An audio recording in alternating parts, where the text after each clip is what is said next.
Hi guys, if you are looking for the best methods and keyboard shortcut keys to shut down your Windows 11 computer, then let's see how to do it. So here is the first method. To shut down your computer, simply press the Alt+4 key on your keyboard and this shutdown dialog box will appear. From here, make sure the shutdown option is selected.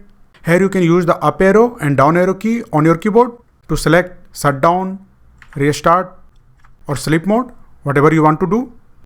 If you want to shut down your computer, when you see the shutdown option here, simply press the enter key on your keyboard and your computer will be shut down. Now let's see the next method.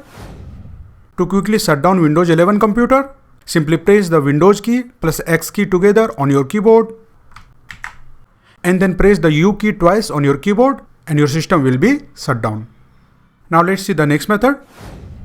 If you are looking for another quick way to shut down your Windows 11 computer, then simply press Ctrl plus Alt plus Delete key on your keyboard.